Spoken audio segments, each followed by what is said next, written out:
Welcome back to Outnumbered. We've reported on all the millions of dollars the Clintons have raked in since their days in the White House, but now we're learning the specifics of what they've been paid and by whom.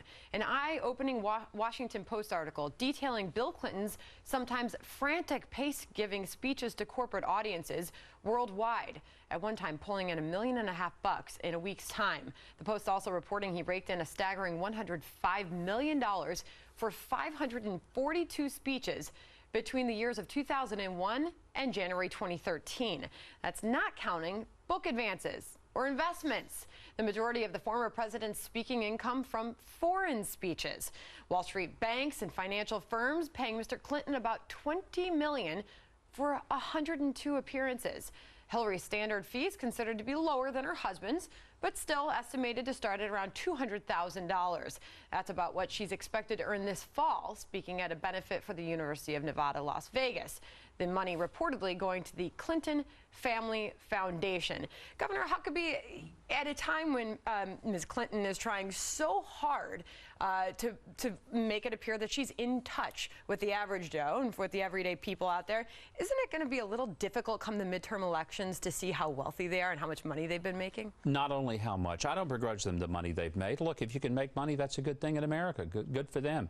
But when you get that much money from Wall Street banks, and one day she's going to say, oh, by the way, I'm going to be really hard on making sure that all these financial institutions live by the rules.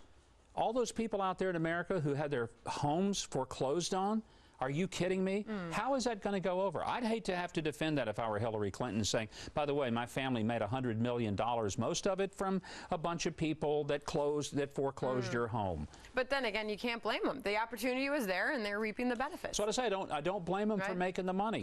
I don't even blame them for taking it. But if you're going to take that kind of money from those sorts of folks and then come and say, I'm really in touch, I'm just a regular old person, I'm dead broke, I'm barely making it, that's the problem. Be honest and say, I made a lot of money. This is America. I'll make more if I can. The disconnect.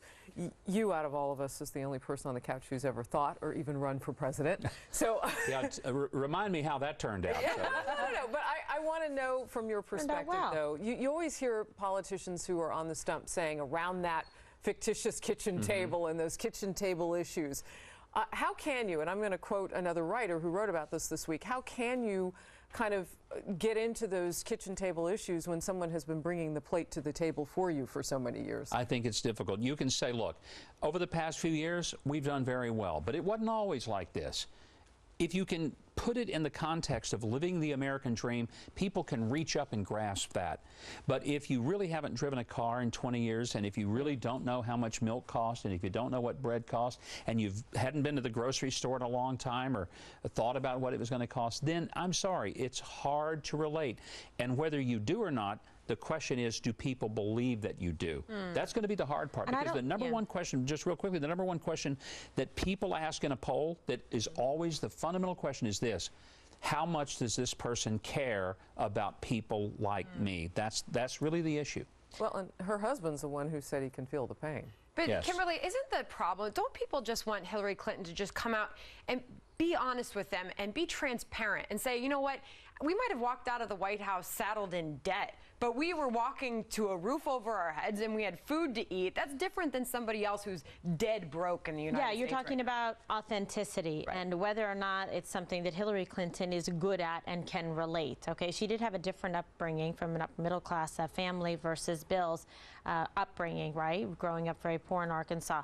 The problem is she's not going to be able to co-opt his message and get away with, I feel your pain. You know, she's not going to be able to convince people of it the way he was able to do that and connect. So don't try to. Be real. Say, look, these are the opportunities I was given, great education, etc. Isn't it incredible that in America I can be Secretary of State and now I can seek, you know, the nomination for my party again to be President of the United States? Fantastic.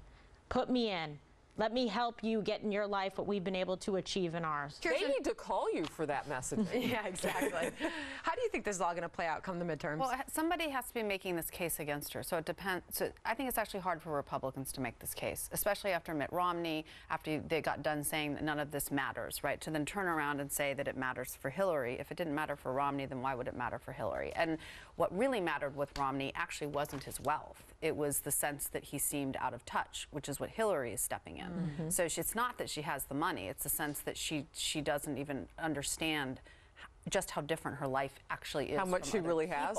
Yeah, and I think that's where she, she can get into trouble. I think she's probably learned her lesson at a good time to learn it, because by the time the race comes around, she's not going to be saying this kind of stuff. Kind of a problem, though, front runner for too long, right, Governor?